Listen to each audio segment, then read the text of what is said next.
So, I've just returned from 7 days on the Sunshine Coast of Australia.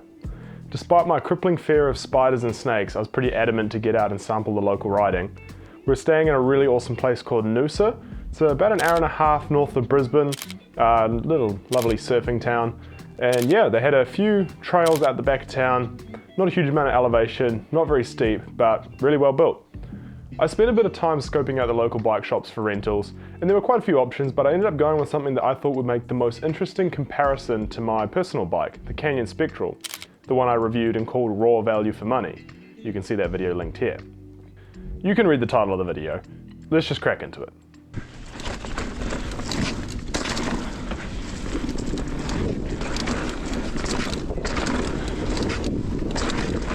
First lap in Noosa.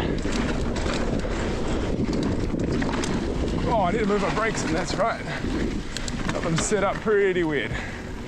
So I am on a Norco Fluid 3, which won Vital MTB's Value Bike of the Year. So when I was looking at rentals, I was quite keen to try this compared to my Canyon. So far, feels pretty good. I'm riding an extra large as well, which is significantly longer than my bike, so that's something else to get used to.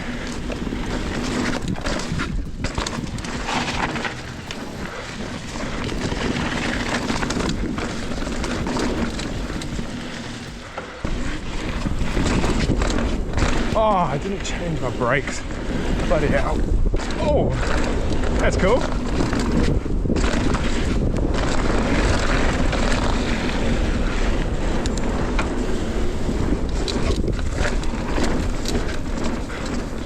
We're on Trailblazer for the first proper descent.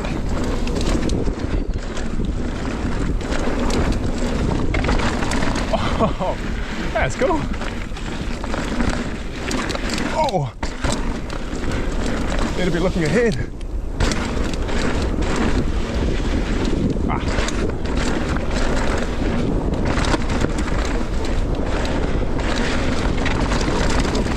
Oh, that was a fun track.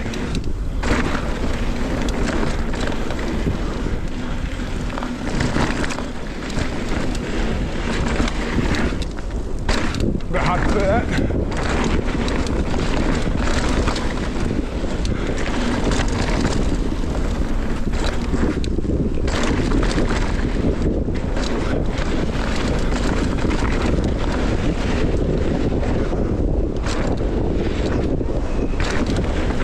Windy. The GeoChart paints a very clear image of what the Norco Fluid is all about. With a 65-degree head tube angle, 440mm chainstays, 77-degree seat tube angle, and on my extra large, a whopping 510mm reach. The frame has 130mm of rear travel and 140mm up the front. It really nails the sweet spot of that stable and calm trail bike. There's not a single number here that surprises me or disappoints me, and it rides exactly how it reads. Whoa, that was big. Oh my gosh.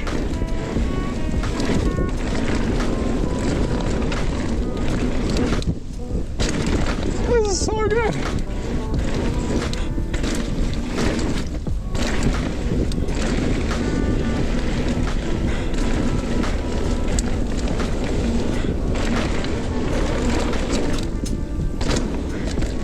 Oh, that's cool.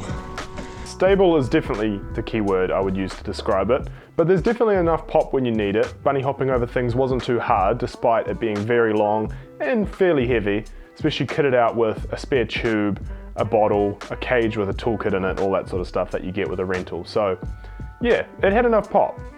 It was really hard to manual, like in the car park. I think that might be a combination of the really long reach and the weight, because my bike has 440mm chainstays as well, and I find it really easy to manual. So not quite sure what's going on there, but I think you'd get used to it. 510mm is the longest reach I've ever ridden, and it was a good chance for me to try what an extra large Canyon Spectral would have felt like, which I think is around 505mm. If I was to race, I would want a size similar to this. but for my style of, you know, wanting to do a bit more playful stuff, ride tighter, less flat out trails, I think I'd be happy with somewhere smack bang in the middle between my 481mm reach and the 510, maybe like 495 would be perfect. So yeah, but it was an interesting experiment. Whoa, that's a drop. Snake. Whoa, that's a jump. Cool. This one, oh, gotta be a bit careful riding everything blind. Oh, my dad's gonna hate that.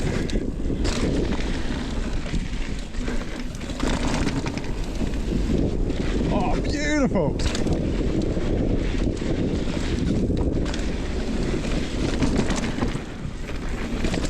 Whoa. Okay, I better wait for him.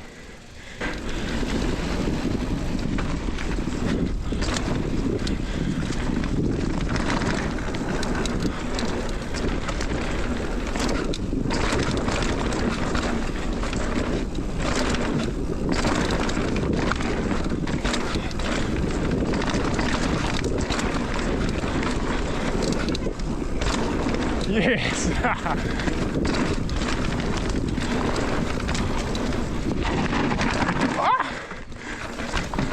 Ah, this bike feels very good. Oh, yeah.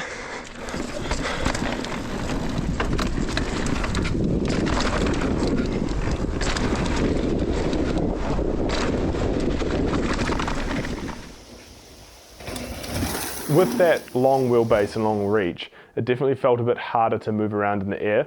You can probably see in some of these clips when I'm going over the jumps, I'm probably a little bit less active than I normally am. It felt like a great jumper though. It felt like I wasn't going to get bucked in any strange way. Super stable and comfortable in the air. Just a bit harder to whip, especially on smaller jumps like these. Maybe on bigger jumps you'd be able to have a bit more time to throw it around, but yeah, it was an interesting note.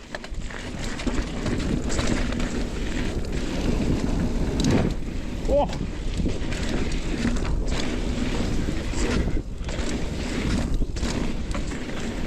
Accidentally roosting the crap out of that corner there. Whoa! That's big.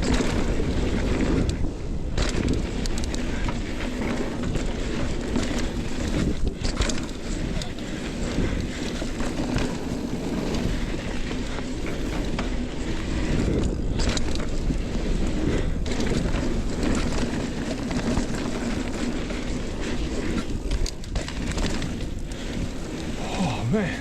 Before we get into the slightly rougher trails, there wasn't anything particularly crazy, but it does get a little bit more gnarly. I want to go through the components. So this bike has a RockShox 35 silver fork, which on paper is pretty terrible. It actually did better than I expected. My experience with these kind of forks is that they have to be kind of broken in, which this obviously has been, being a rental, and they start to loosen up. Obviously you don't have any adjustments really. The rebound knob was very tight, hard to turn, and made massive adjustments, so it was very hard to dial it in exactly how I wanted it. But I did find myself like coming in nose heavy into some rocks and that sort of thing, and it really did stay pretty planted. Don't know how it would fare on super rough stuff, but yeah, it wasn't too bad.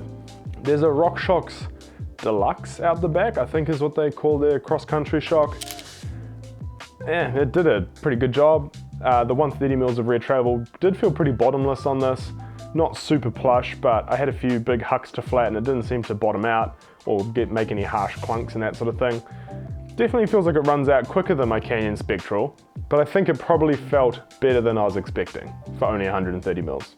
Later on we're going to compare this to the Fluid A1, which has a more comparable spec to mine, so stay tuned for the end. It had Tektro brakes, which stopped me, but the levers feel kind of eh, so I don't know. They're fine, but they're not amazing. Has SRAM SX, which is pretty average, but to be honest, this one did all right, considering it's probably pretty worn out. The hub bearings in the back wheel on this are gone. If you hear a noise, that's what it is. Yeah, I don't know, SX is okay when it's tuned well. I wouldn't really want it on a bike, but if it shifts, and gears aren't super exciting, so yeah. One interesting thing, the Vittoria tires felt awesome. I can't remember which ones they were, so I'll put them on screen at the bottom here. But they were really, really good, like super predictable grip. It's hard to tell because I think the dirt there might have just been quite grippy anyway. But yeah, really nice. I kind of want to try them on my bike next time. Let me know down below if you have any experience with them. Ready?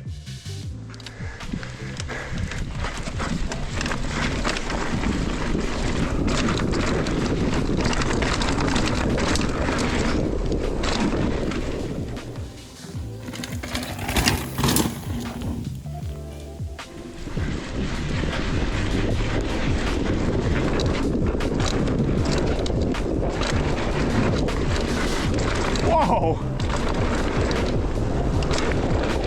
Ah! Oh my gosh! Oh. Right, let's into the gaps.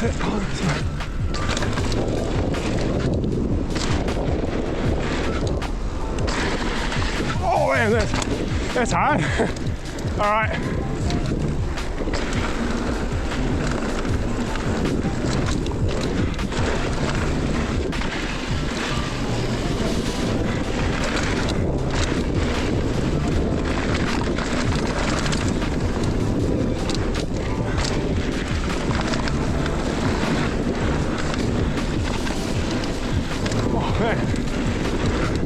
Oh crap. Flat again.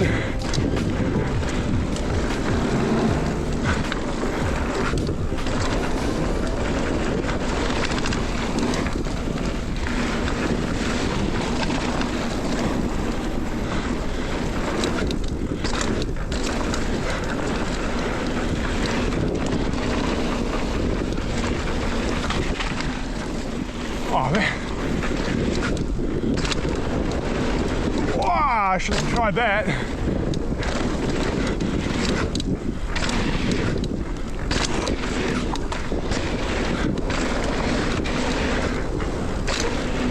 Oh, might be a bit more technical in there.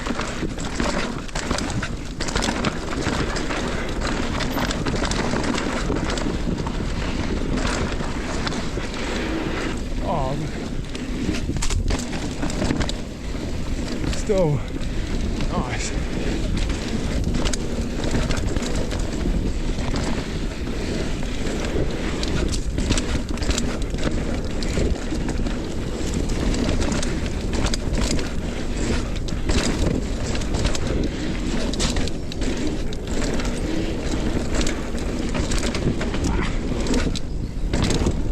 I don't think it's fully fair to compare my bike to this spec exactly. If we're looking at the most accurate price comparison, it would be the Fluid A1, which both retail for about 5,500 here in New Zealand. But it does have the same geo and probably a similar ride feel to this video, so it's still relevant, I promise. So we're looking at two alloy frames. The Norco is designed for 130mm rear travel, 140 front. The Canyon is designed for 150 rear travel, 160mm front. You do have the Canyon Spectral 125, which is a 125 125mm rear travel. I haven't ridden one. I don't even know where to get one, try one in New Zealand, so I can't really compare with that. So I'm just gonna keep going with my bike. The Canyon has both a 1 degree slacker head tube and much more travel, obviously, which really shows that it's a bike with downhill enduro intentions disguised as a trail bike, and it does this really well. I actually think the Norco felt kind of similar in terms of slackness and travel, in that it would be quite capable on those gnarlier trails as well. Sure, it did run out of travel on some bigger hits, but on stuff that I would have expected the Canyon to struggle with as well. So I was actually quite surprised. The spec on the Fluid A1 is kind of strange. It gets a Fox Factory 34 fork and a Fox Float X Performance Elite on the back, which is a banger choice for a shock. I'm glad they spec'd it with an enduro-ready shock because this bike can handle that. The 34 on the front is a little bit strange. I almost would have preferred it just get a 36 Performance Elite if they are like comparable cost for Norco.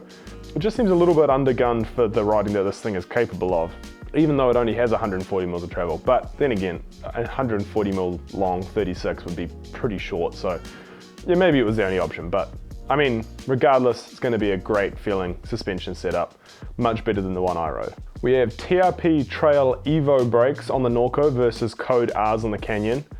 While I haven't ridden the TRPs, I kind of have to assume that the Norco wins in this category because Code R's are just an entry-level kind of enduro brake. The TRPs look quite nice and their spec sheet's pretty impressive, so I'm going to say Norco gets the win here. The Fluid gets an XT drivetrain with an XT chain, which is better than Canyon putting an SX chain on their GX drivetrain on my bike. Norco wins hands down here. XT is a superior group set to GX. It feels more like X01 really.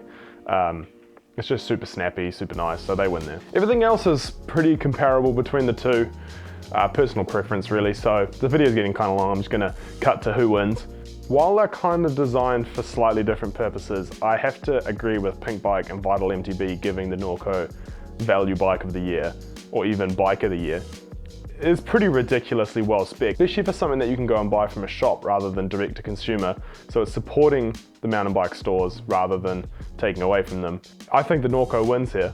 I really do.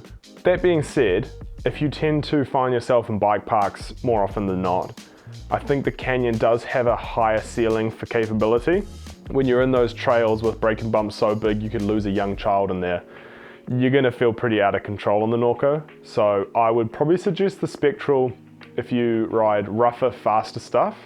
If you're wanting to get out and just do all-round mountain biking, I think the Norco would be pretty hard to beat. And I think I'd recommend it over the Spectral 125, purely based on reading it off paper. So take what you will from that. Oh, tricky little triple.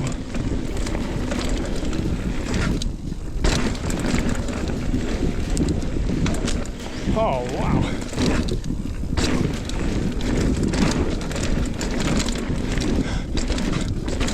Oh my God. Set it flat. I think that's a pretty fair assessment. So let me know down below what you think, if you own the Fluid or a Spectral, and we can argue our way through the comments section. Coming up on the channel is my 1 year thoughts on the Canyon Spectral. So I've been riding it hard for an entire year now. And we just pulled it apart and did a full service, so it's really interesting to see what is worn, what's lasted really well. And a few of my thoughts have changed a bit, so I definitely think you should check that one out if you've watched the review and you want to see what a Canyon's like after a year of abuse, because it's been pretty hard on it. Very wet New Zealand dirt, which is horrible on a bike. If you want to know more, ask me any questions about the bike, specific things about how it rode, jump down in the comments. I'll see you down there, and yeah, I'll see you next time. Thanks for watching.